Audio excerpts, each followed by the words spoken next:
Good morning and a very warm welcome to Daybreak. I'm Katie Wilson, here to take you through the top stories. Here are your headlines.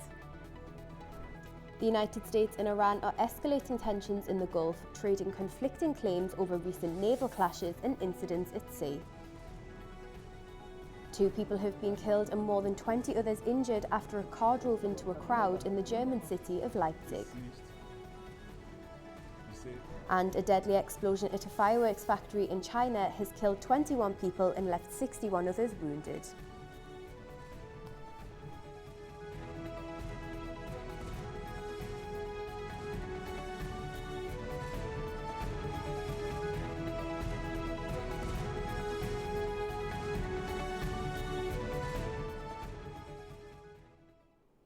Thanks for joining us this morning.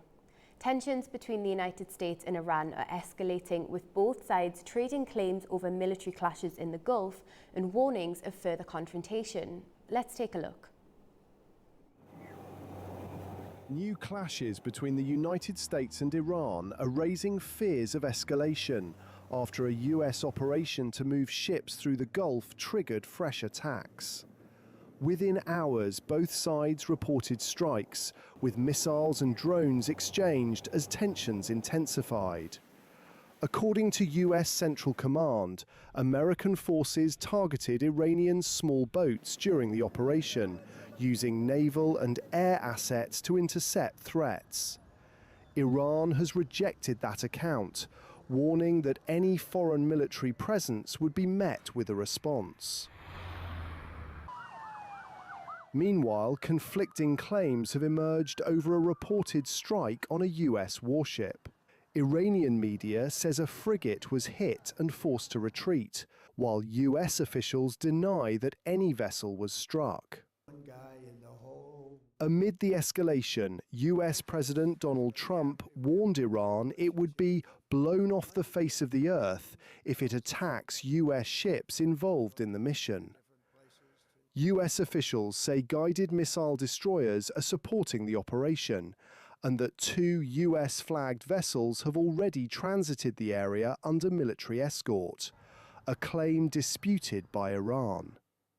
At the same time, US Central Command Chief Brad Cooper says airstrikes destroyed several Iranian boats, although Tehran denies any losses. Beyond the immediate clashes, the escalation is having wider regional impact. Several vessels have reported explosions or fires, while a major oil port in the United Arab Emirates has been set ablaze by missile strikes. The latest violence comes despite a fragile ceasefire agreed in early April and follows weeks of mounting tension after Iran tightened control over the route in late February, restricting vessels linked to the United States and Israel. All right, let's get a look at the stories shaping the day across the globe. And we're beginning in the Middle East with Al Jazeera, who are running a live page on the US-Iran war as usual. So let's take a look at that to begin with. They say Washington and Tehran are trading threats over the Strait of Hormuz, and it comes after the UAE said its air defences intercepted ballistic and cruise missiles fired from Iran and a fire at an oil facility was reported after that drone attack. Now, Iran is yet to issue an official comment on that, but we've also been hearing from President Trump, who has warned that Iranian forces would be blown off the face of the earth, his words, if they attempted to target US ships in the Strait of Hormuz or the Persian Gulf. So more and more that we're hearing there about the Strait of Hormuz. Latest developments here coming in minute by minute from Al Jazeera. And they're also talking about the business implications of this here. Oil prices have been rising, stocks have been falling on concerns about the safety of transiting that critical trade route there. So more developments throughout the day from Al Jazeera there on the Middle East. But let's cross over to The Guardian, who has a story on the EPC summit in Yerevan. Now, Canadian Prime Minister Mark Carney has been speaking at the summit, the first time a Canadian Prime Minister has attended, and he says Europe will not submit to an insular and brutal world. And and instead says Europe can be the base for which a new international order can be rebuilt. And obviously this comes of the backdrop of fresh concern over the US's NATO commitment after President Trump's surprise decision to withdraw more than 5,000 troops from Germany. But of course, this is being held in the South Caucasus for the first time, so very much a regional topic here. So we're going to have more on this and what it means for the region later in the programme. Now, let's cross over to the BBC that has a story on that killing in Leipzig. There are 2 people dead and several others injured after a car drove into a crowd in the eastern German city of Leipzig. We're getting latest developments there as it comes. We know very little at the moment. We know, according to Leipzig Mayor Burkhard Jung, that the suspected perpetrator was arrested. Authorities have confirmed that the suspect is a 33-year-old German citizen who has previously suffered from mental health issues. That is all we know so far. They've not been named at the moment, and authorities have also said that they're not clear about a motive. So more is to come, I'm sure, later on in the day, and the BBC will keep us updated here with a live page there. But now we're going to go over to Time magazine that has an interesting explainer about the hantavirus. Now, I've been hearing a lot about this recently, and obviously it's very concerning given the pandemic that affected all of us less than 10 years ago. So Time magazine are going with an explainer about what to know about this hantavirus. Now, what we know so far is that 3 people are dead and several others are ill after a suspected hantavirus outbreak aboard a cruise ship in the Atlantic Ocean. Now, I'd not heard of this virus beforehand. Maybe you had heard of it, but I certainly hadn't. And hantavirus doesn't normally spread between humans, and the exception is a strain of the virus primarily found in Chile and Argentina. And this is where this cruise ship was passing, which potentially could explain why this outbreak happened. But the World Health Organization did say that there is no need for alarm among the general public, and the risk to the wider public remains low. Therefore, this explainer there is really helpful, I think, in terms of, you know, maybe preventing some potential disinformation there. But as I say, really useful if you want to know more about the hantavirus. Now, finally, let's get the latest sports news from over the weekend. We have to talk about this because what a weekend it has been for the Premier League. This is from CBS Sports, but plenty of outlets are going with this. Could Man City's Premier League title chances be over and done with? They took a huge blow in a draw with Everton.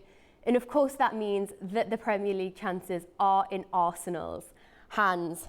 Now, the question I think is, did City lose 2 points here, or have they potentially gained 1? We don't know yet. And it's all going to come out when Arsenal plays their next few games. So they're due to play West Ham on Sunday, who are fighting their own relegation battle against Tottenham, of all teams. Can you believe that? So I think all eyes will be on here. Everyone will be nervous, and it'd be very interesting to be a Spurs fan in this situation. So I've just recovered from this. I don't know about you, but let us know, who do you think is winning the league? Do you think Arsenal have it in the bag now and this is the end for City, or do you think there's room for City to turn it around? Let us know on all of our social media channels. I would love to know your thoughts. But that is your press roundup for this morning. So now we're going to go to a short break, and when I return, I'll discuss the global stories.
figura Armenia que Argentina. Y fuiste por plata y es para los gobiernos. Un tipo muy piola. No, money from Armenia from Russia. Group of Russian Armenians. People who are financial days, some rich Armenians, they live in Russia. Pashinyan lo puso preso. Pashinyan is not protecting Nagorno-Karabakh. The Armenian game is Russia. No con Pashinyan mismo, pero... Que remuevan a Pashinyan.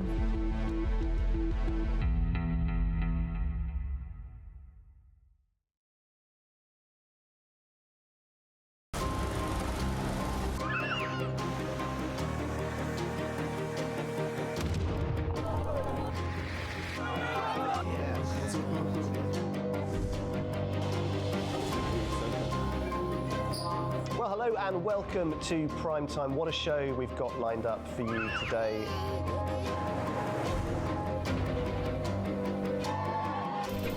In a complex world, clarity is power.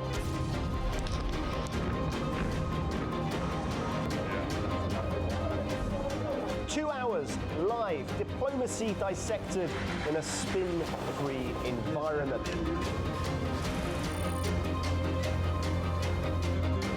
That's Prime Time with me, Guy Schoen, weekdays on A News.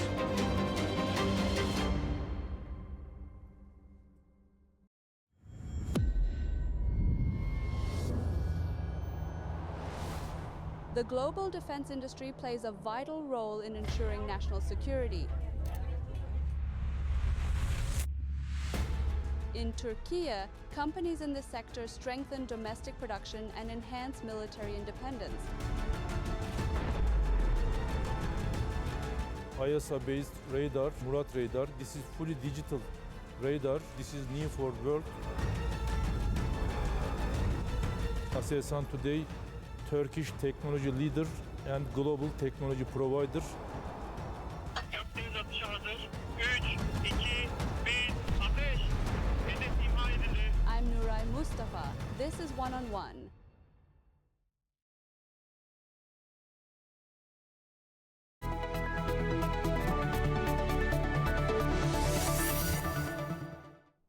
Welcome back, you're watching Daybreak. Now, let's have a look at the global stories. Police in Germany are investigating a deadly car ramming incident in Leipzig that left 2 people dead and many others injured. Authorities say the suspect is in custody and there is no ongoing threat. 2 people have been killed and more than 20 others injured after a car drove into a crowd in the eastern German city of Leipzig. The incident happened on Monday afternoon in a busy pedestrian area in the city centre. Local authorities confirmed that a 63-year-old woman and a 77-year-old man died. At least 22 others were injured, including several in serious condition. Emergency services launched a large-scale response and sealed off the area. Police say the case is being treated as a deliberate act and that a suspect has been detained. We are talking about a case of violent rampage here. We are working on the assumption that this was the act of a lone perpetrator and currently have no indications that there is still a threat to public safety. The suspect has been apprehended by us and is currently in police custody. He is 33 years old and a German national. Leipzig's mayor described the scene as devastating, saying the city was in shock. We are utterly stunned by what has happened. A man has driven at high speed into the shopping area. We are currently mourning 2 deaths, 3 people with serious injuries and many others who have been injured. It is impossible to find the right words to describe this horrific rampage.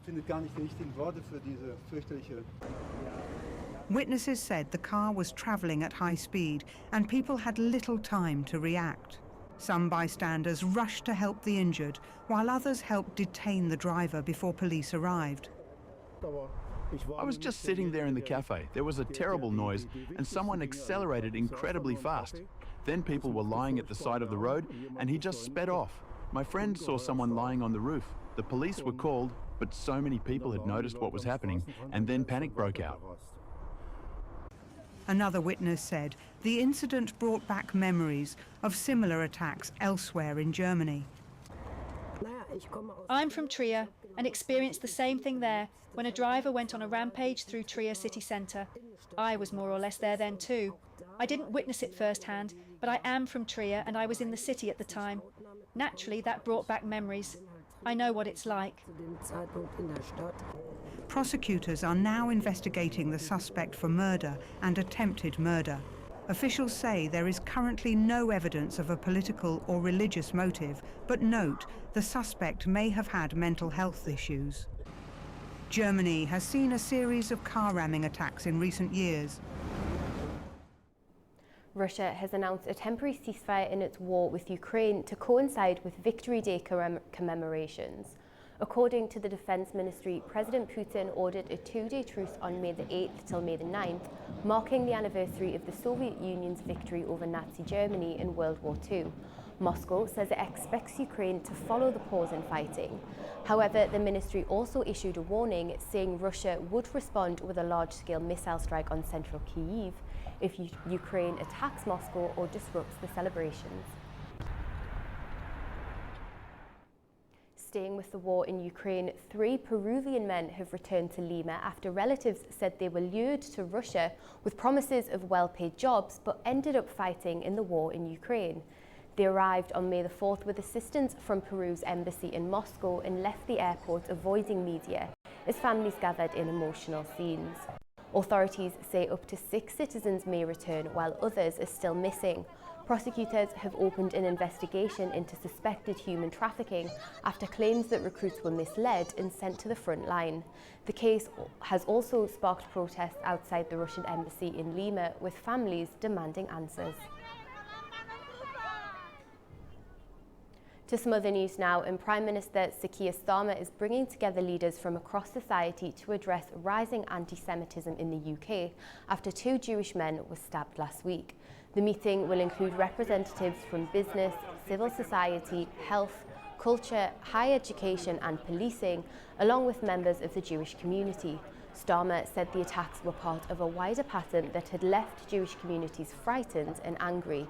The government has raised the national terrorism threat level to severe and announced an extra £25 million to strengthen protection for Britain's Jewish community. The talks come ahead of local elections on May the 7th.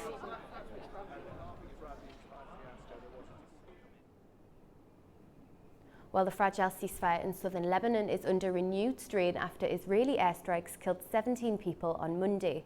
The escalation has raised tensions along the border despite ongoing diplomatic efforts to maintain calm.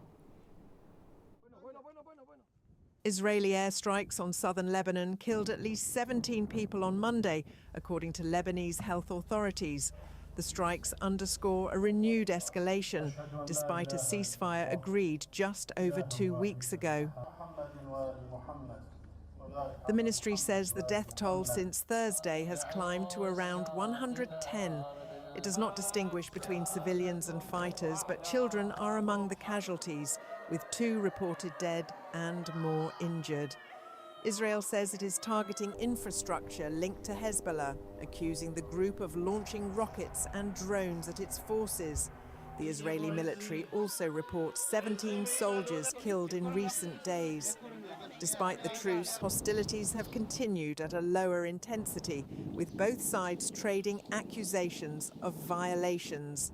Israeli forces remain active along the border and have warned residents in parts of southern Lebanon to move at least 1 kilometre from their homes.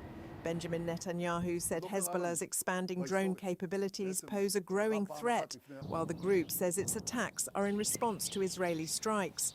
Lebanon's President Joseph Aoun has urged Israel to fully implement the ceasefire before further negotiations, as diplomatic efforts have yet to produce results. A small aircraft crashed into a 3-story residential building in southern Brazil on Monday, killing the pilot and co-pilot, according to local fire officials. The plane was carrying 5 people. 3 passengers survived with serious injuries and were taken to hospital. That's according to the fire department.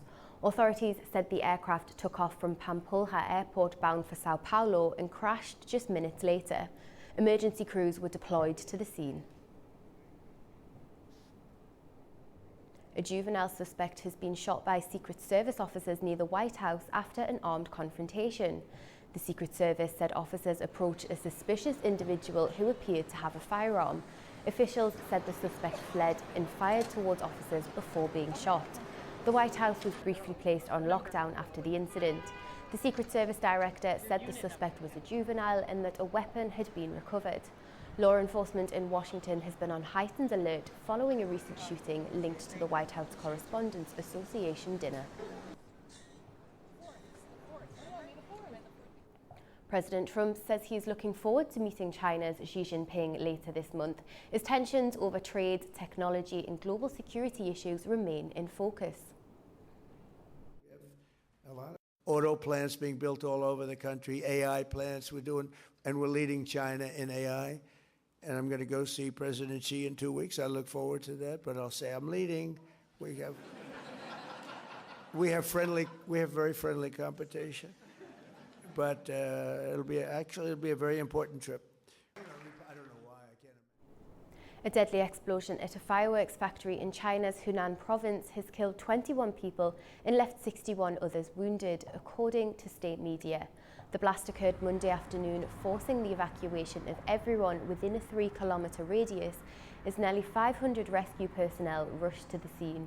Authorities warn 2 nearby gunpowder warehouses still pose a serious risk, complicating efforts while police have taken action against the factory's management and launched an investigation. Xi Jinping has also called for an all-out rescue effort in a full investigation to hold those responsible accountable. Health officials are investigating a suspected virus outbreak on a cruise ship off West Africa after multiple deaths were reported among passengers. The cases are believed to be linked to hantavirus, a rare infection typically spread through contact with rodents, with several people still under medical supervision. Second hantavirus case confirmed after 3 die in a suspected cruise ship outbreak. Health authorities say around 150 passengers and crew remain on board the vessel off West Africa as investigations continue. The victims include a Dutch couple and a German national, while a British passenger is in intensive care in South Africa. Officials say the virus has been confirmed in the British patient and was also detected in one of the victims. The causes of the other deaths are still under investigation. WHO is working with countries to respond to cases of hantavirus infection that have been identified on a cruise ship in the Atlantic Ocean. As of the 4th of May, there have been 6 suspected cases reported. 3 cases have unfortunately died. 1 patient is currently ill in ICU in South Africa, while 2 patients remain on board and will be evacuated for medical treatment. About 150 people, including passengers and crew, are on the ship. The vessel has been denied entry to Cape Verde as a precaution, with passengers asked to remain in their cabins while health measures continue.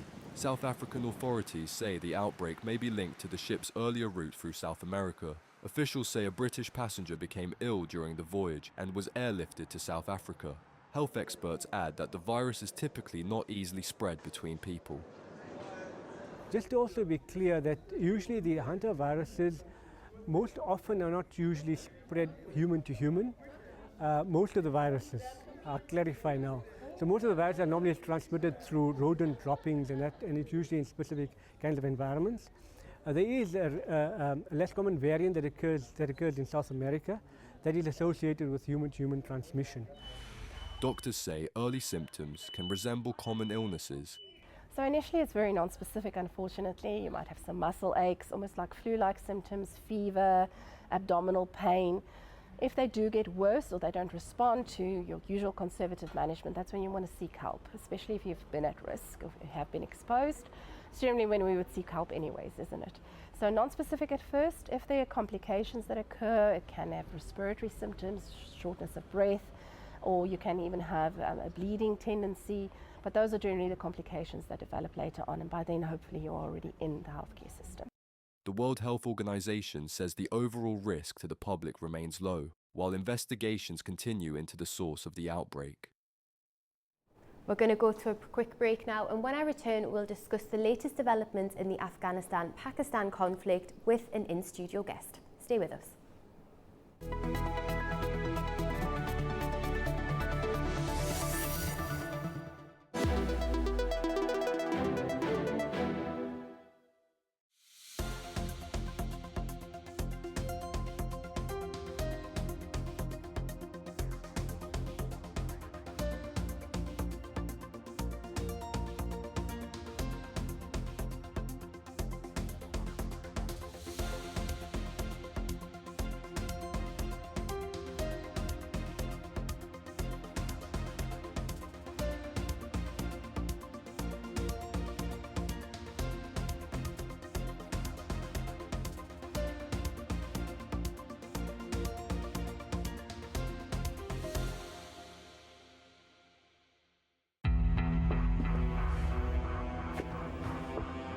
Figura Armenia que Argentina. Empieza por plata y después los gobiernos. Un tipo muy piola. No, money from Armenia from Russia. Group of Russian Armenians. People who are financial days. Some rich Armenians. They live in Russia. Pashinyan lo puso preso. Pashinyan is not protecting Nagorno-Karabakh. The Armenian game is Russia. No con Pashinyan mismo, pero... Que remuevan a Pashinyan.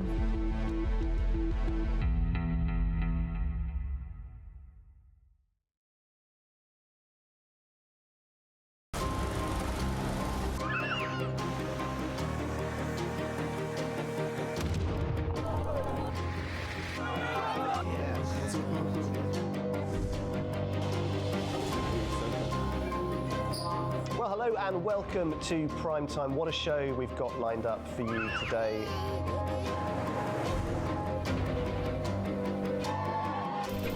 In a complex world, clarity is power.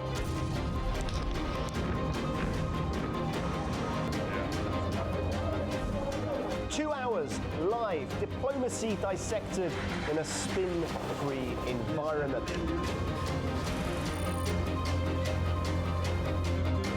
That's Prime Time with me, Guy Schoen, weekdays on A News.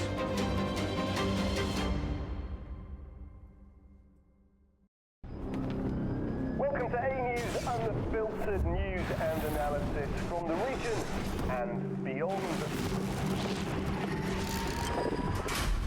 From Washington to Beijing, Tehran to Kabul, to Tbilisi to Tashkent. Hello, I'm Jay. That's challenges. Today is the third. We're with you 24/7, taking you live to the front lines of the day's biggest stories. Welcome to Gabala.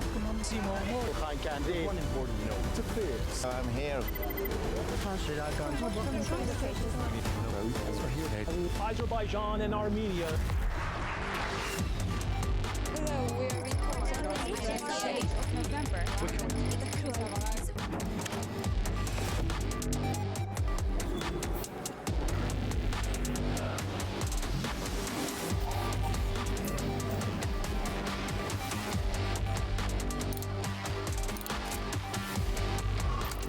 Reporting from Paris, Dar es Salaam, Tel Aviv, Washington, London, Moscow, Kyiv, Berlin, Rio de Janeiro, Beijing, Bangkok, Tbilisi, Tashkent, Almaty, Kazakhstan, Port Sudan, Tehran, Islamabad, Istanbul, Kabul, for A News.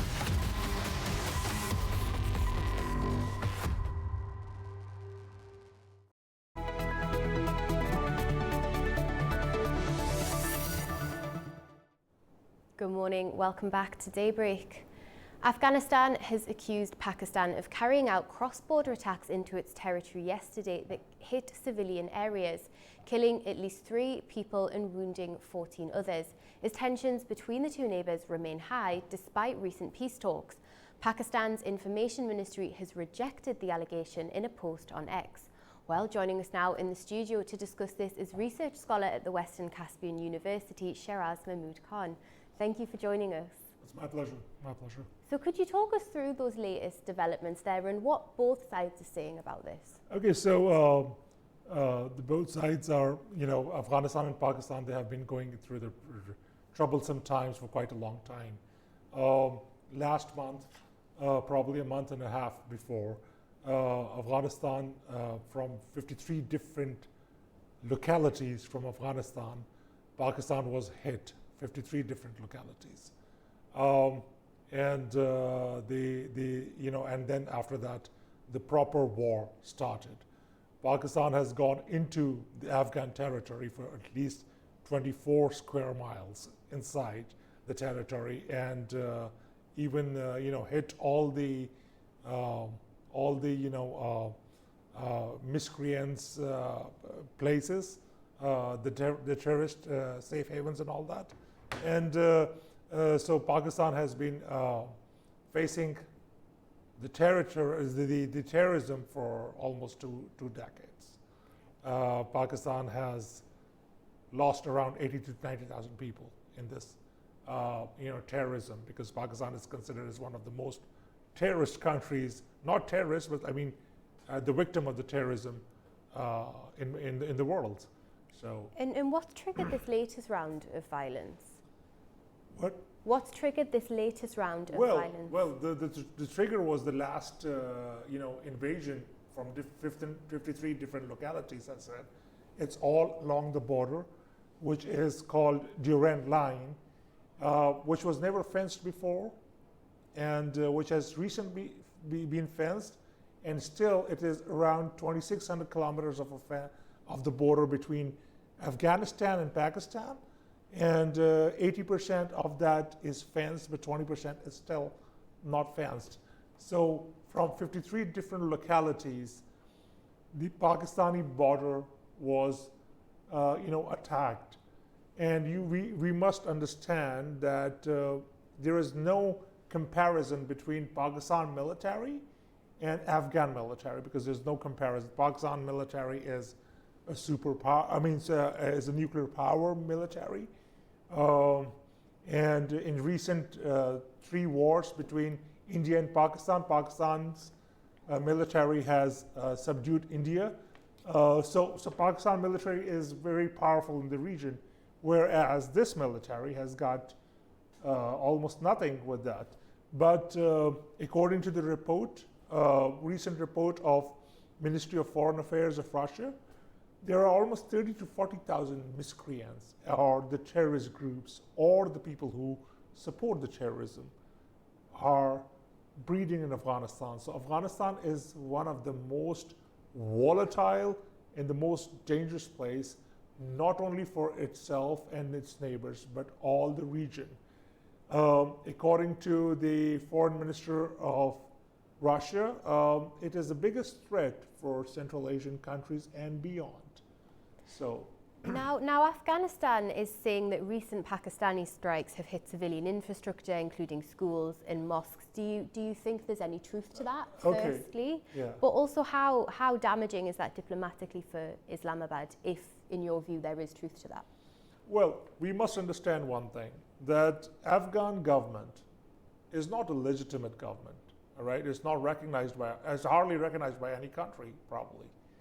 When Afghan government was taking over after the withdrawal of US, a few years back, people were found running after the aircraft and hanging on that, because people knew that this government would not be of any good. So we all remember those images, but what about these strikes? Do you think there's truth to that? No, the strikes, the strikes are focused, limited, and it is the Director General of ISPR, we call him, Director General of Inter-Services Public Relations of Pakistan, when he goes for the briefing with other people, he shows each and every corner where they strike it, and it is all the Taliban hideouts. And even on the images, the Taliban are running with the weapons and all that. So everything is like really, is there. Is there in so no possibility. No possibility at all, because hitting civilian Pakistan military is a very responsible military. Okay, now Pakistan has repeatedly accused the Taliban government in Afghanistan of sheltering militants linked to attacks inside Pakistan. So in your view, is that the central issue to this conflict? Of course. The only thing which Pakistan needs out of Afghanistan is that its territory should not be used against Pakistan. That's all about it. And territorial integrity is everybody's, basic right. So the integrity should be intact, and there should be no one coming from there and use Afghan soil and do that. There was a surge in militancy, 2 months back or 3 months back. There was a 60% of a surge in the militancy. So we do not share any other kind of a border with any other country which is so volatile but Afghanistan. Okay? And so this is what the concern is, that the only concern of Pakistan is that Afghan soil should not be used against Pakistan. In terms of the next steps here, what are we looking at? Are we looking at further escalation, a prolonged low-level conflict, or the return to talks? Okay, so there are three kind of talk, 3 types, or 3 or 4 times both of the countries tried to talk to each other. One was in Urumqi recently, and one was in Doha and all that. But still, on the 1st of May, just a few days back, Waziristan, there's a place in Pakistan which is bordering Afghanistan, which is just this next city to the border. I was hit again. So, I don't know whether these talks would go on or not, but Pakistan will retaliate for sure, and Pakistan will make sure that their whatever the objective of this military. Pakistan never wanted to go in the military thing because it is of no match. But it is not only good for Pakistan in the thing. We must understand this is a threat for the whole region. Uzbekistan, Turkmenistan, Tajikistan, even Middle Corridor, all these things. There's a bigger powers in the region as well. So, Russia and China. China has the biggest investments in this part of the world. Half of the globe is under the BRI. It has spent around $1.3 trillion in that kind of a thing. So there are 120 more countries in this big project. So China has got a lot of stakes. China would like to have a stabilized thing. Then there is a top E, Turkmenistan, Afghanistan, Pakistan, and India. Gas pipeline kind of a project that is under a threat, and lots of other things. So is Pakistan open to talks then to resolve this? Pakistan would like to talk to anyone. And what about potential Pakistan mediators? is the peacekeeper for this conflict. So Pakistan is the only country in the region where the big powers are, they believe and they trust Pakistan. Whether that is Iran, in this conflict we're talking about, whether it's Iran, the Middle Eastern countries, or US, or China. So Pakistan is ready to talk, but if they behave well, that's the whole thing. And what about potential mediators? Could that be China once again? Could we see Russia? Could be China, because China has all the stakes in this whole conflict. If this conflict continues, China is not going to get anything out of it. So China has got a lot of investments going on. Yeah, it's been really great to get your perspective there. Thank you so much for joining us in the studio this morning. Now, let's get some stories from in and around the region. The 8th European Political Community Summit has concluded in the Armenian capital of Yerevan. This comes as European leaders praise the host nation's effort, calling them an illustration of its geopolitical direction. Let's take a look. Following the conclusion of the 8th European Political Community Summit in the Armenian capital Yerevan, the European Union said its path is aligned with that of Armenia.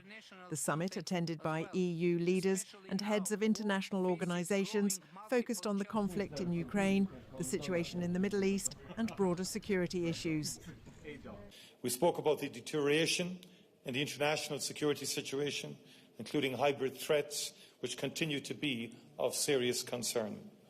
We heard directly from President Zelensky on the challenges he and the Ukrainian people face in confronting continuing Russian aggression. We discussed conflict in the Middle East and the impact on energy prices and supply, and the cost pressures faced by businesses and families.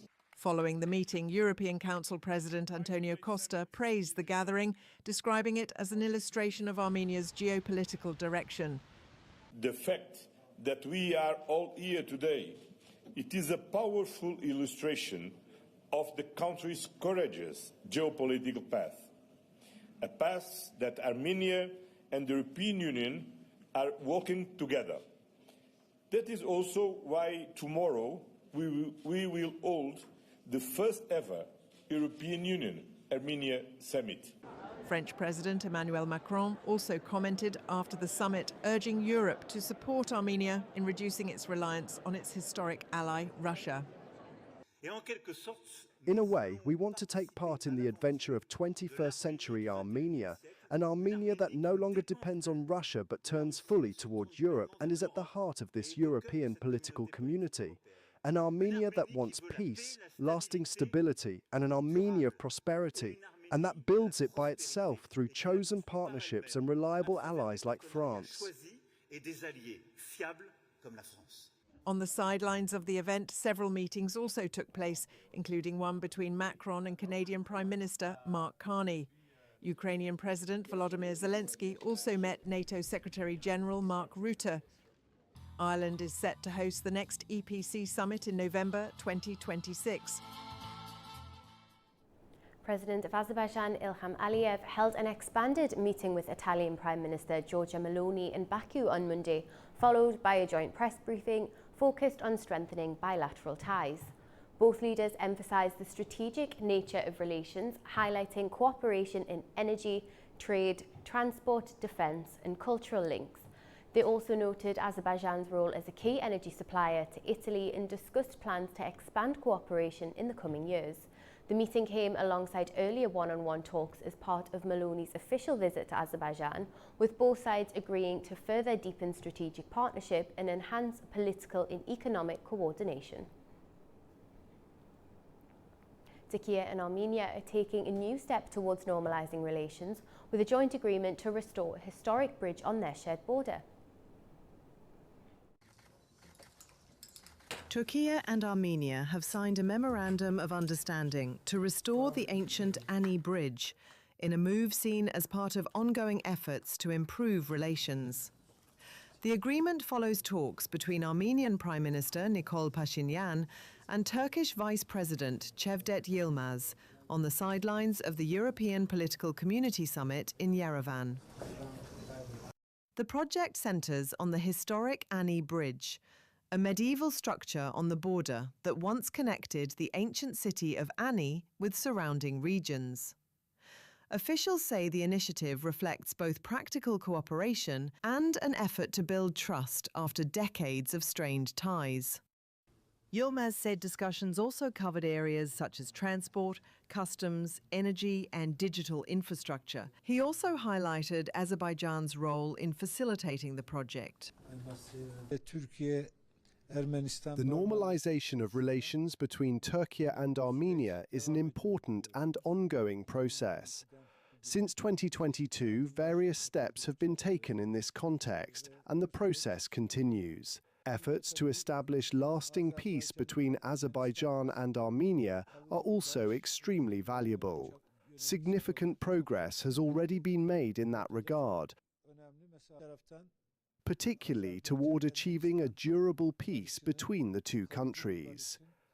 At the same time, Turkey-Armenia normalization is helping to create a new atmosphere in the South Caucasus. This region is one of the most strategic in the world, a key transit zone as it has been throughout history.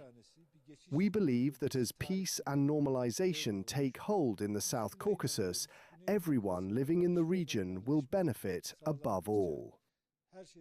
The agreement comes amid increased high-level engagement between the two countries, signalling renewed momentum in their normalization process. Relations are now entering one of their most active phases in decades, following a series of recent diplomatic steps. Well, Azerbaijan is continuing to facilitate vital transit operations. On Monday, the Bilajari station dispatched 10 wagons carrying 678 tons of fertilizer en route to Armenia, marking a significant step in the ongoing corridor linking Russia and the region. Our correspondent Leyla Rahimli has more. I'm reporting from the Bilajari station, where Azerbaijan Railways continues to facilitate key transit operations. While ago, 10 wagons loaded with 678 tons of fertilizer were officially dispatched from the station en route to Armenia, marking another step in the ongoing logistics corridor linking Russia to Armenia through Azerbaijani territory. To give you some context on the momentum here, this follows a major dispatch just yesterday when 8 wagons carrying 536 tons of fertilizer was sent from Bilajari toward the Büyükesik direction. When we look at the big picture, the numbers are quite substantial. To date, the transit volume moving through Azerbaijan includes over 25,000 tons of grain, nearly 2,000 tons of fertilizer and 68 tons of buckwheat. But that isn't all. Alongside this transit, Azerbaijan is also actively supplying essential energy resources. As it stands, direct exports from Azerbaijan to Armenia include over 8,500 tons of diesel, 979 tons of AI-92 and 2,955 tons of AI-95 premium gasoline. The logistics here at Bilajari are operating seamlessly as the cargo makes its way across the region. From the Bilajari station, this is the latest updates for now, and this is Leyla Rahimli with Zainal Hasanov for A News. Baku's main seaport is expanding its capacity, with new infrastructure now coming online to handle rising cargo volumes. The latest upgrade is expected to improve efficiency and strengthen the port's role along key regional trade routes. The Port of Baku is expanding its operational capacity as part of an ongoing modernization program. For the first time in its history, berth number 7, previously unused, has now been brought into active service. The newly commissioned berth is supported by a next-generation crane with a lifting capacity of 125 tons. The introduction of modern equipment and the activation of additional berth space come as cargo volumes along regional routes continue to grow, placing increasing pressure on port infrastructure. The development is also seen as strategically important for the Trans-Caspian International Transport Route, widely known as the Middle Corridor.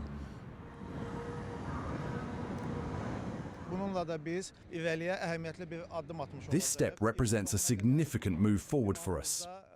By the end of the year, we aim to increase the port's container handling capacity from the current 150,000 TEU to 260,000 TEU.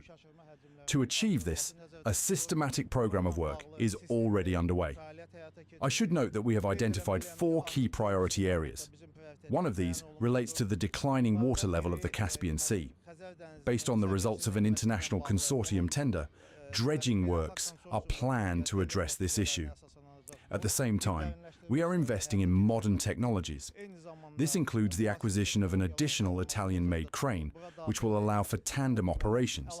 In addition, we plan to procure locomotives, forklift trucks, and container handling equipment. In total, 33 new units of machinery are expected to be acquired by the end of this year, extending into the early months of 2027.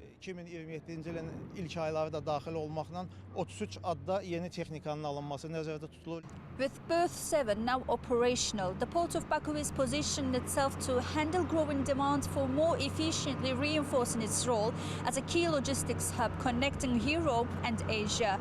Ayten Şükürova, Zohrab Shirinov, A News. Turkish Foreign Minister Hakan Fidan has met his Kuwaiti counterpart in Ankara. It's a time of growing concern over Gulf energy security and shipping through the Strait of Hormuz. The visit comes amid reports that Kuwait exported no crude oil in April, underlining the pressure facing Gulf producers as regional tensions threaten global energy flows. Here's the details. Turkish Foreign Minister Hakan Fidan met his Kuwaiti counterpart, Sheikh Jarrah Jaber Al Ahmed Al Sabah, on Monday, in a visit that comes as Gulf energy security is again at the center of regional diplomacy. Held behind closed doors, the talks took place at the Turkish Foreign Ministry in Ankara. According to officials, discussions were likely to include bilateral relations and cooperation, along with regional developments, especially those pertaining to the Strait of Hormuz. In recent weeks, the Strait of Hormuz, the narrow waterway used by major energy exporters, has become a critical flashpoint. For oil-rich Kuwait, the pressure is especially acute. Unlike some Gulf countries, Kuwait has fewer alternative routes for the shipment of crude oil. According to recent reports, Kuwait exported 0 barrels of crude oil in April, the first such month since the end of the 1991 Gulf War. That makes today's meeting in Ankara about more than routine bilateral diplomacy. Turkey and Kuwait maintain close political ties with cooperation spanning trade, investment, defense, energy, and humanitarian issues. But Ankara is also seeking closer coordination with Gulf partners as instability affects shipping energy prices and wider economic security. Pressure around Hormuz, combined with Kuwait's reported halt in crude exports, will surely add urgency to today's discussions in Ankara. This is Adam Morrow for A News in Istanbul, Turkey. Kazakhstan is stepping up its ambitions in artificial intelligence, positioning itself as a regional hub for innovation and investment. At the GTEx Forum in Almaty, global tech leaders, investors and policymakers gathered to discuss how AI is transforming economies and where new opportunities are emerging. Our correspondent reports from the scene. I'm reporting from the site of the forum where global tech leaders, investors and policymakers are discussing how artificial intelligence is reshaping economies and what that means for this region. Kazakhstan is positioning itself as an active player in this transformation. Within the next 3 years, the country aims to become a fully digital state. This goal was outlined by President Kassym-Jomart Tokayev during a meeting of the AI Development Council held here in Almaty. And this exhibition reflects that ambition. The country's tech sector is already showing rapid growth. Over the past 7 years, the ecosystem has expanded 18-fold, reaching $26 billion. More than 100 artificial intelligence projects are currently underway. And against this backdrop, experts say the region is entering a new phase. This phase is opening fresh directions for investment and partnerships.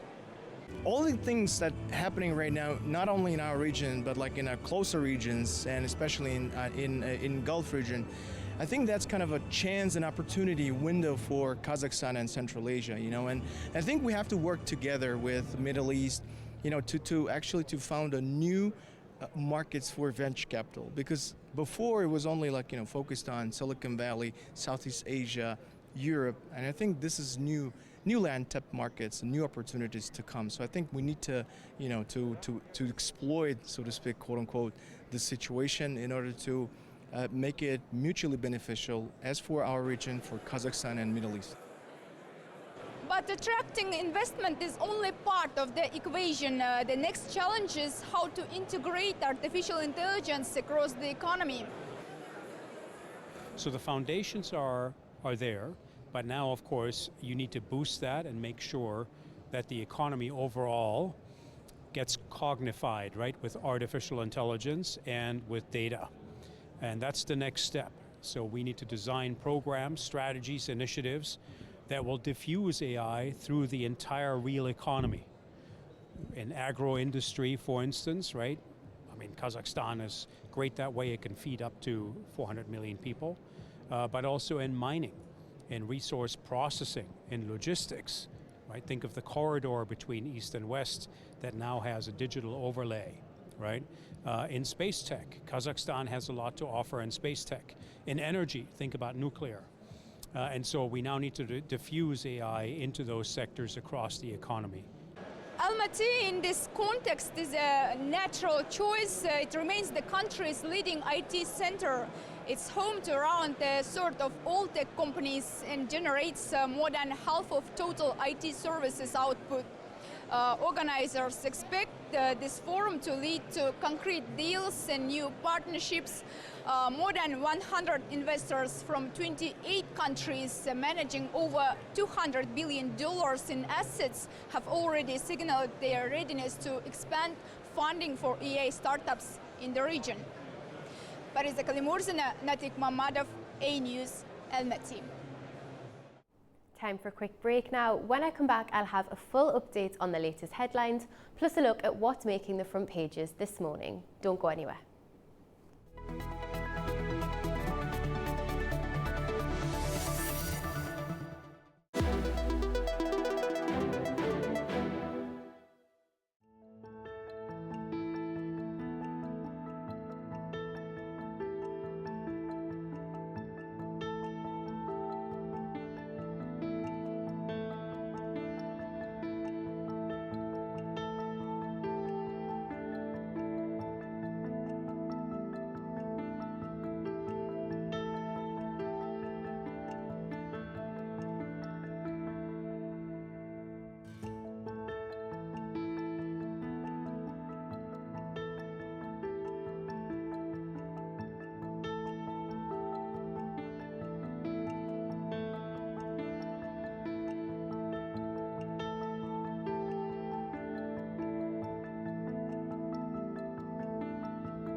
The global defense industry plays a vital role in ensuring national security.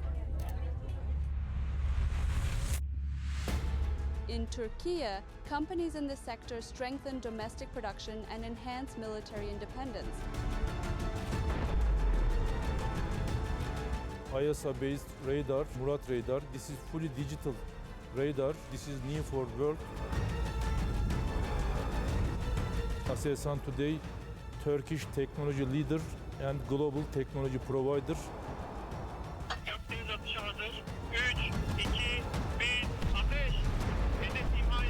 I'm Nuray Mustafa. This is One on One.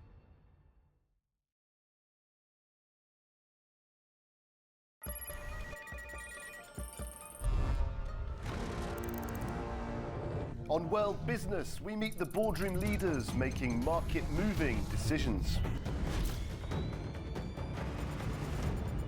And find out how leaders are dealing with continuous technological disruption.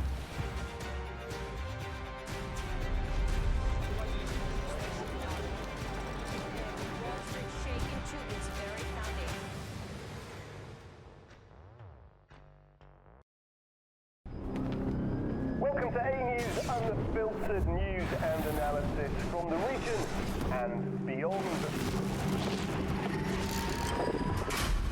From Washington to Beijing, Tehran to Kabul, to Tbilisi to Tashkent. Hello, I'm Jay. That's challenging. Today is the third. We're with you 24/7, taking you live to the front lines of the day's biggest stories. Welcome to Gabala. One important note to this. I'm here. Azerbaijan and Armenia. Hello, we're reporting on the 8th of November.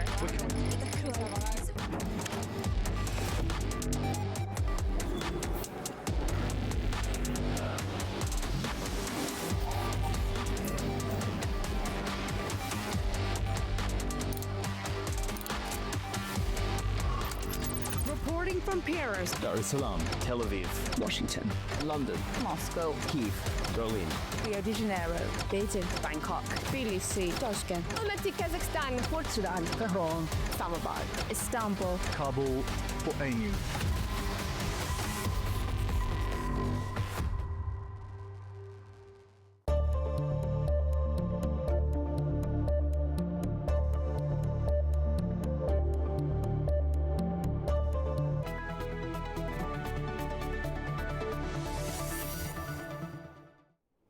Hello and welcome back to Daybreak. I'm still Katie Wilson. Now let's get the headlines at the top of the hour.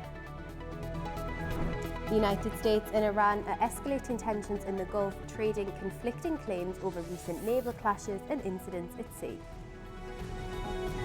2 people have been killed and more than 20 others injured after a car drove into a crowd in the German city of Leipzig.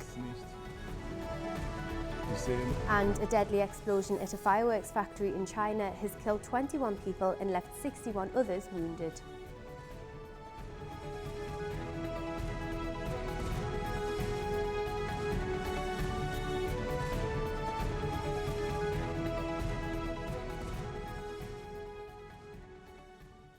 All right, let's take another look at what's making the front pages this morning. So we're beginning with The Guardian, and we're talking about the EPC summit, which we're going to have more on later in the programme, so stay tuned for that. Now, Canadian Prime Minister Mark Carney has been speaking at the summit and says Europe will not submit to an insular and brutal world. And this is the first time that a Canadian Prime Minister has attended the summit, and he says Europe can become the base for which a new international order can be rebuilt. And of course, this comes from the backdrop of fresh concern over the US's commitment to NATO after President Trump's surprise decision to announce the withdrawal of more than 500,000 troops from Germany. So we will have more on this summit and what it means for the region. Of course, it was held in the South Caucasus in Armenia later in the programme. Now, we've got to take a look at the sports headlines from over the weekend and get the latest on the Premier League. Here it is, Haaland looking very disappointed there. As CBS Sports says, Man City's Premier League title chances have taken a huge blow, with Man City drawing against Everton. The Premier League title is in Arsenal's hands. If they win all of their upcoming games, the title is theirs. So the question everybody is going to be asking is, has City just lost a crucial 2 points against Everton that will cost them the title, or was it one crucial point gain if Arsenal are to slip up at any point? So time will tell, but Arsenal are due to play West Ham on Sunday, who are fighting their own relegation battle against Tottenham. Would you believe that if we said it about a year ago? So everybody is nervous, and I would hate to be a Spurs fan on that day, and I think my nerves have just recovered from this. But how about you? Who do you think will be winning the league? Do you think Man City will claw it back, or do you think Arsenal have finally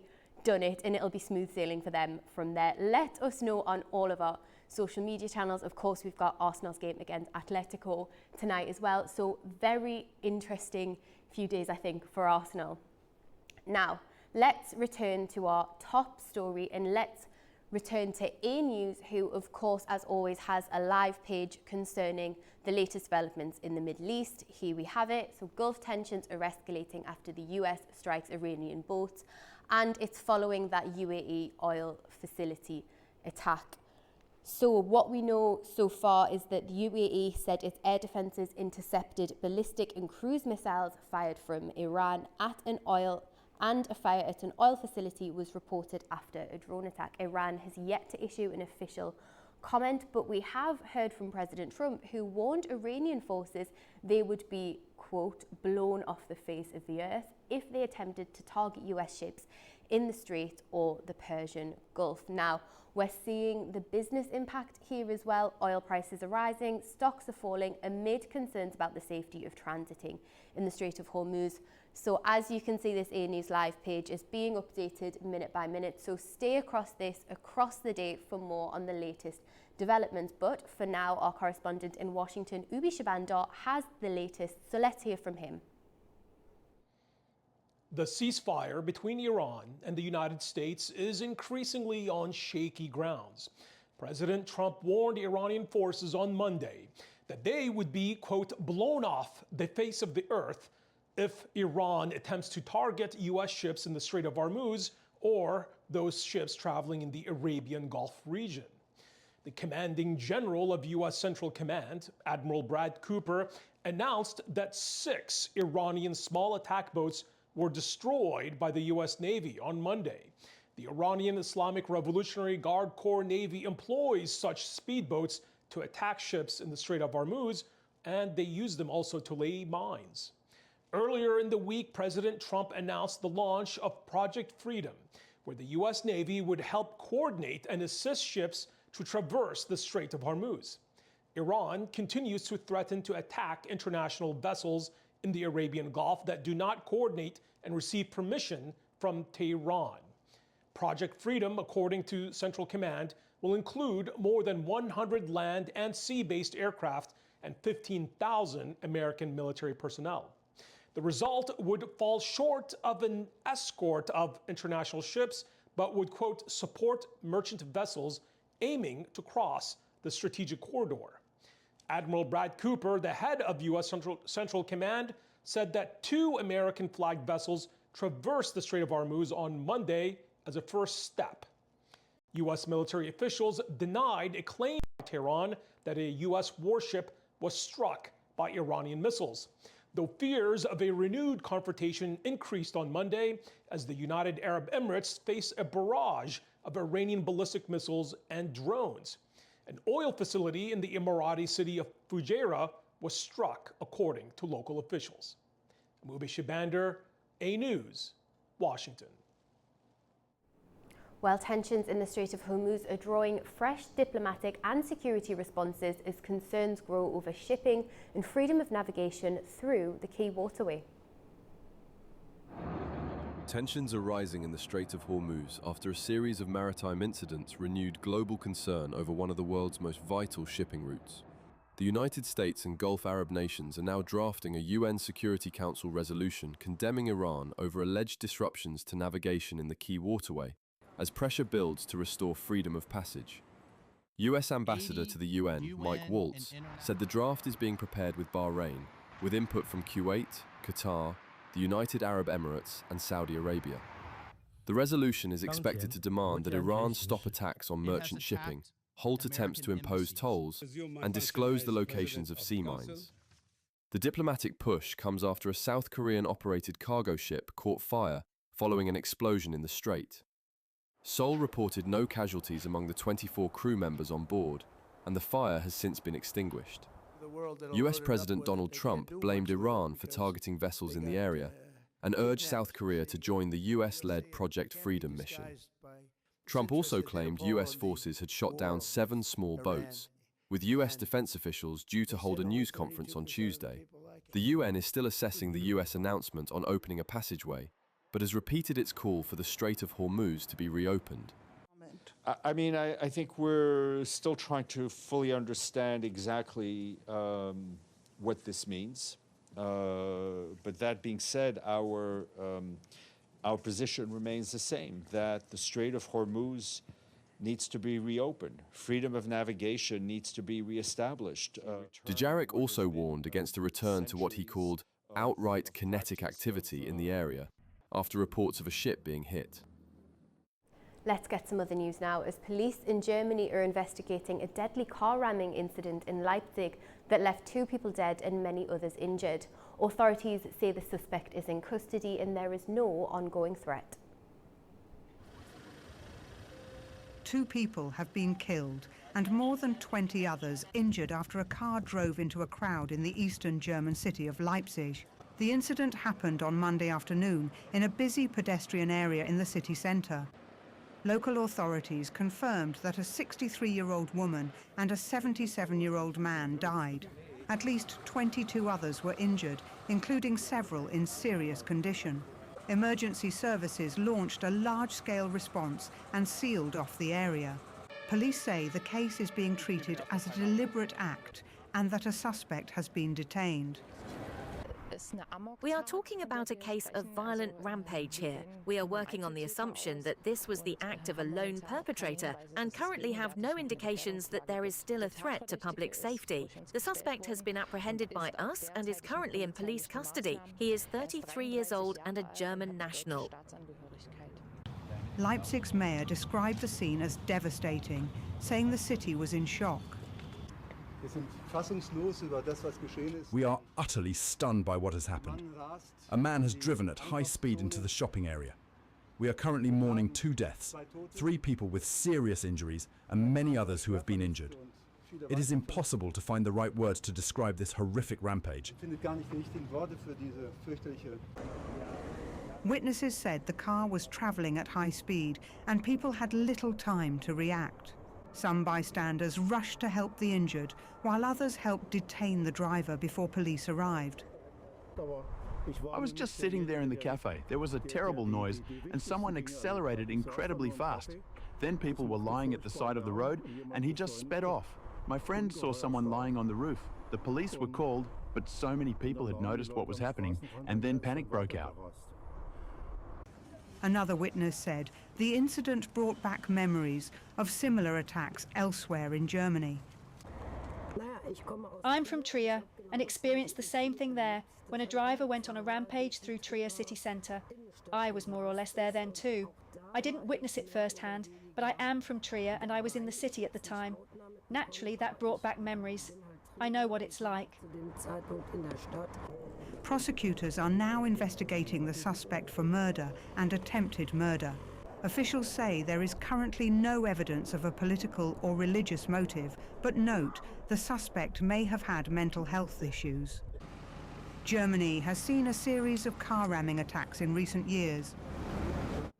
Russia has announced a temporary ceasefire in its war with Ukraine to coincide with Victory Day commemorations. According to the Defence Ministry, President Putin ordered a 2-day truce on May the 8th till May the 9th, marking the anniversary of the Soviet Union's victory over Nazi Germany in World War II. Moscow says it expects Ukraine to follow the pause in fighting. However, the ministry also issued a warning, saying Russia would respond with a large-scale missile strike on central Kyiv if Ukraine attacks Moscow or disrupts the celebrations. A small aircraft crashed into a 3-story residential building in southern Brazil on Monday, killing the pilot and co-pilot, according to local fire officials. The plane was carrying 5 people, 3 passengers survived with serious injuries and were taken to hospital, according to the fire department. Authorities said the aircraft took off from Palpulha Airport bound for Sao Paulo and crashed just minutes after. Emergency crews were deployed to the scene. A deadly explosion at a fireworks factory in China's Hunan province has killed 21 people and left 61 wounded. That's according to state media. The blast occurred Monday afternoon, forcing the evacuation of everyone within a 3-kilometre radius as nearly 500 rescue personnel rushed to the scene. Authorities warn 2 nearby gunpowder warehouses still pose a serious risk, complicating efforts, whilst police have taken action against the factory's management and launched an investigation. President Xi Jinping has also called for an all-out rescue effort and a full investigation to hold those responsible accountable. Health officials are investigating a suspected virus outbreak on a cruise ship off West Africa after multiple deaths were reported among passengers. The cases are believed to be linked to hantavirus, a rare infection typically spread through contact with rodents, with several people still under medical supervision. Second hantavirus case confirmed after 3 die in a suspected cruise ship outbreak. Health authorities say around 150 passengers and crew remain on board the vessel off West Africa as investigations continue. The victims include a Dutch couple and a German national, while a British passenger is in intensive care in South Africa. Officials say the virus has been confirmed in the British patient and was also detected in one of the victims. The causes of the other deaths are still under investigation. WHO is working with countries to respond to cases of hantavirus infection that have been identified on a cruise ship in the Atlantic Ocean. As of the 4th of May, there have been 6 suspected cases reported. 3 cases have unfortunately died. 1 patient is currently ill in ICU in South Africa, while 2 patients remain on board and will be evacuated for medical treatment. About 150 people, including passengers and crew, are on the ship. The vessel has been denied entry to Cape Verde as a precaution, with passengers asked to remain in their cabins while health measures continue. South African authorities say the outbreak may be linked to the ship's earlier route through South America. Officials say a British passenger became ill during the voyage and was airlifted to South Africa. Health experts add that the virus is typically not easily spread between people. Just to also be clear that usually the hantaviruses most often are not usually spread human to human. Most of the viruses clarify now. So most of the virus are normally transmitted through rodent droppings and it's usually in specific kinds of environments. There is a less common variant that occurs in South America that is associated with human-to-human transmission. Doctors say early symptoms can resemble common illnesses. So initially it's very non-specific, unfortunately. You might have some muscle aches, almost like flu-like symptoms, fever, abdominal pain. If they do get worse or they don't respond to your usual conservative management, that's when you want to seek help, especially if you've been at risk or have been exposed. It's generally when we would seek help anyways, isn't it? So non-specific at first. If there are complications that occur, it can have respiratory symptoms, shortness of breath, or you can even have a bleeding tendency. But those are generally the complications that develop later on, and by then hopefully you're already in the healthcare system. The World Health Organization says the overall risk to the public remains low, while investigations continue into the source of the outbreak. European leaders are descending on Armenia for two unprecedented summits in a country long considered Russia's closest ally in the South Caucasus. On Monday, more than 30 European leaders and Canada's Prime Minister took part in the European Political Community Summit. Today, we'll then see the first ever bilateral EU-Armenia summit, attended by European Commission President Ursula von der Leyen and European Council President Antonio Costa. Well, joining us now to discuss this is Dr George Mchedlishvili, Associate Professor at the European University in Tbilisi. Thank you for being with us. Now, how significant is this moment for Armenia diplomatically? Good morning. Thank you very much for the invitation. The event is a real watershed event. For the first time, the summit takes place in Armenia. I mean, actually, like the European political community, and the summit between European Union and Armenia. Of course, it's a very important event. The country, Armenia, tries to reposition itself in a new light as an important partner for the European Union, pivoting away from Russia cautiously. And on the other hand, it also has significant domestic repercussions. European Union, by attending en masse the summit in Armenia, shows its firm political support behind the incumbents. They believe that the victory of the current Armenian government is very important for the peace process and for generally transforming South Caucasus into a region of stability and untapped economic resources. So cautiously was the word I think you used there in regards to turning away from Russia. So Armenia is heavily dependent on Russia for energy. It's a member of the Eurasian Economic Union, and Moscow, of course, hosts a military base on Armenian soil. So how is the Kremlin reacting to Armenia's increasingly warm relations with the EU? Well, generally speaking, Kremlin is ballistic. Well, there haven't been any, meaningful pronouncements on the part of Russian leadership. So Putin, the foreign minister, but Russian information space is really exploding.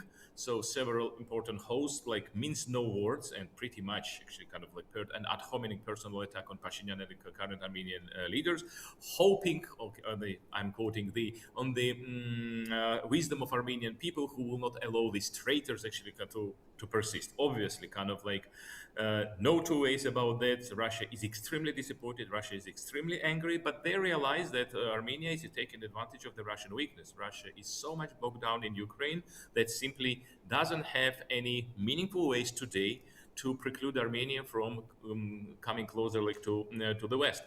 Even the base that you mentioned is, I think, by 2/3 depleted because Ukraine takes all resources, and even these resources, even this effort is not enough. Russia is curtailing its own military parade. It has been very important pillar of Russian political meaningfulness and political strength. It has been very, very strong PR move, and even now they cannot ensure the safety of their own military parade. Well, it actually shows that Russia today is weak, and Armenia is taking advantage of this window of opportunity. Armenia and Azerbaijan as well. I have to mention the unprecedented pace of the peace process today between the two countries is very commendable, and we all very much hope that it will persevere this way. And all eyes, I think, in Baku, Moscow, and in Brussels will be on the Armenian elections next month. What does all of this mean for that and for Pashinyan's party?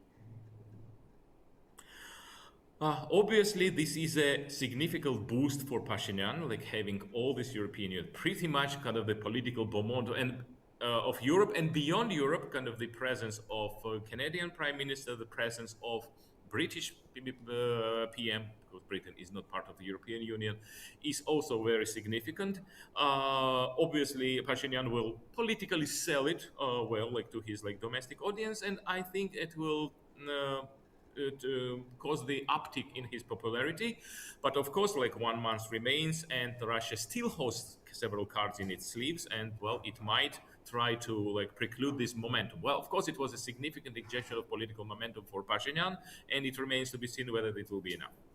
And talk me more through the longer term and that longer term balancing act. So, you know, we've got European leaders heading to Yerevan with promises of civilian missions and visa liberalization in the next 2 years, but there's still no timeline for EU. I didn't hear the latest question.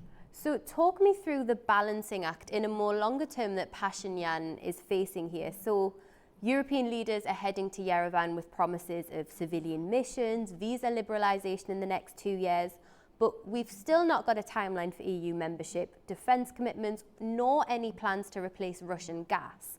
So how is Pashinyan going to balance relations with Russia and the West if he is to win this election?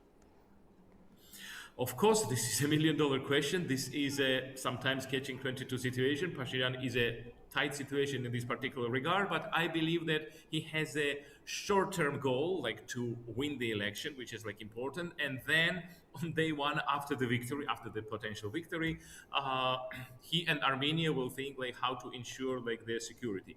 Again, so Russia also doesn't want like to play a very like hard ball because they might lose Armenia like completely. And again, Russia is also cautious in this particular regard. So I believe that it is possible to thread the needle in this particular regard.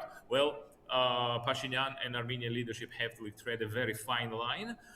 And in this particular regard, the neighborhood, the potential support on the part of Azerbaijan, even Turkey, so could be significant, as well as ensure like political support. Well, Armenia is very much dependent, but it is still possible to thread this line. In looking more at the summit itself, what was the main outcome? All good there, Mr. Mchedlishvili. I'm terribly sorry I couldn't hear the latest question again. Could you talk me through the outcomes from the EPC summit?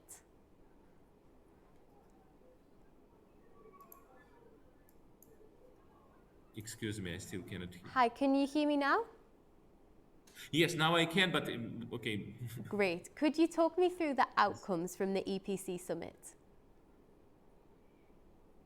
Output of? The outcomes of the summit. The outcomes of the summit is that Armenia is firmly on the map of the European interests. So, and again, this is another proof that South Caucasus is like part of the political Europe. The very fact that the one of the visitors, Meloni, visited already Azerbaijan, and kind of the proximity and importance of the region, like for the world and for the Eurasian energy security, economic security is enormous, and this summit is another proof that the South Caucasus is firmly on the map of European interests, which is really very good news, and also helps Armenia like domestically, very hopefully.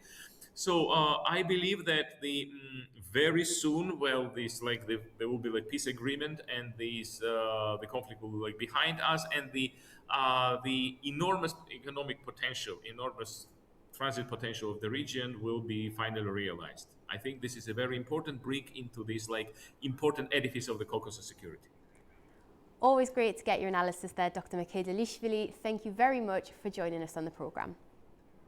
Thank you. Stay tuned for more of the top stories on Daybreak coming your way shortly after this break. Stay with us.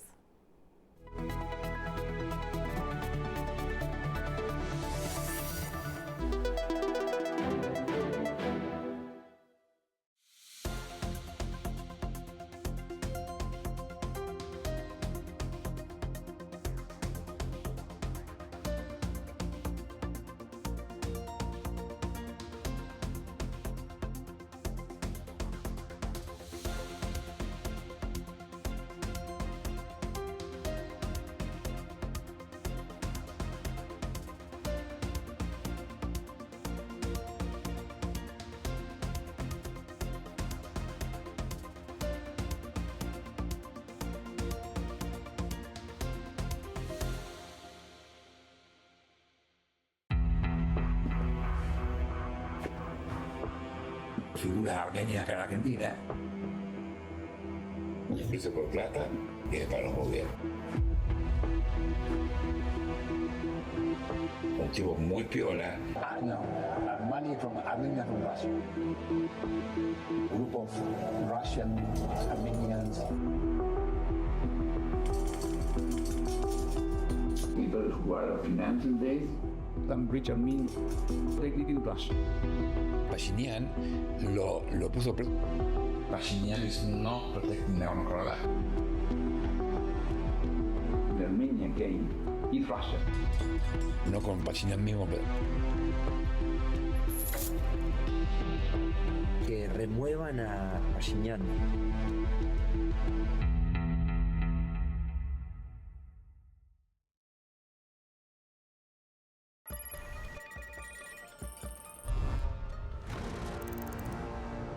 On World Business, we meet the boardroom leaders making market-moving decisions.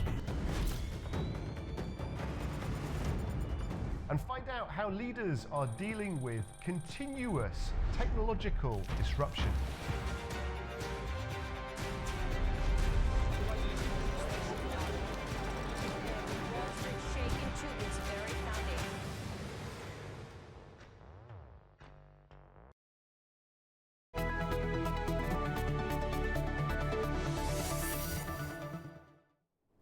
Welcome back, you're watching Daybreak. Europe is reassessing its security posture as shifting US priorities raise new questions about long-term defence commitments on the continent. Our correspondent Anita Sharma has more. Welcome to This Day in Europe. As uncertainty over U.S. missile deployments and U.S. President Trump's planned troop withdrawal from Germany push Europe toward a stark new reality. It may have to take greater responsibility for its own long-range defense. German Chancellor Friedrich Merz told German public broadcaster ARD there's practically no chance the U.S. will now station Tomahawk missiles in Germany for a simple reason. Washington just doesn't have enough for its own needs, given the demands of the escalating conflict with Iran. The Tomahawk system was promised under former U.S. President Biden as a stopgap to bolster European deterrence while Europe built up its own capabilities. Now, that option is likely off the table, prompting fresh calls for Europe to step in. A German defense expert allied with Merz urged the EU to co-develop its own cruise missile systems together with Ukraine, saying such a European alternative could be ready by around 2030. At the same time, Trump's decision to pull at least 5,000 U.S. troops from Germany, on top of threats to cut even further, has taken many European leaders by surprise. They see it less as a military adjustment and more as a political signal. Europe must now assume a greater share of its own defense. NATO Secretary General Mark Rutte said European leaders have, quote, gotten the message from Trump and are responding by stepping up their defense commitments. EU Foreign Policy Chief Kaja Kallas echoed that, describing the troop decision as a surprise, but also a reminder that Europe can no longer rely on the U.S. alone to guarantee its security. For Kyiv and many European capitals, the message is converging. If Washington is withholding advanced weapons and reducing its footprint, the burden falls on Europe to develop its own capabilities, arm Ukraine more sustainably, and build a credible, long-range deterrence of its own. For A News, I'm Anita Sharma from Arnhem, Netherlands. All right, and finally this morning, who is already excited for the upcoming World Cup? Well, one neighbourhood in Rio de Janeiro is once again turning its streets into a canvas as World Cup excitement begins to build. Let's take a look. In Rio's Vila Isabel district, a long-standing World Cup tradition is back as residents transform their street into a colourful tribute to Brazil's national team. On Pereira Nunes Street, locals have been painting murals every 4 years for nearly 5 decades, turning the area into a vibrant open-air celebration of football. This year's artwork features Brazil's iconic yellow, green and blue, alongside images of star players like Vinicius Jr. and coach Carlo Ancelotti. The display also includes flags of the tournament's co-hosts, the United States, Canada and Mexico, reflecting the global nature of the event. Organisers say the tradition is about more than football, promoting unity, inclusion and community spirit. There'll be a big screen and a party like always. If Brazil gets past the first round, I'll already be happy. But as Brazilians, we always believe and hope for the title. I've been coming here since I was a child. Now the next generation is involved. It's important to keep this tradition alive. Residents say the decorations bring energy and maybe even luck. It's beautiful. They do this every World Cup. Hopefully it brings good luck because Brazil really needs another title. Brazil last lifted the World Cup trophy in 2002 and hopes are once again rising, both on the pitch and in the streets. That's all we've got time for this morning. I'll be back tomorrow with all of your latest headlines. But for now, thank you for watching and have a wonderful start to your day.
On World Business, we meet the boardroom leaders making market-moving decisions. And find out how leaders are dealing with continuous technological disruption.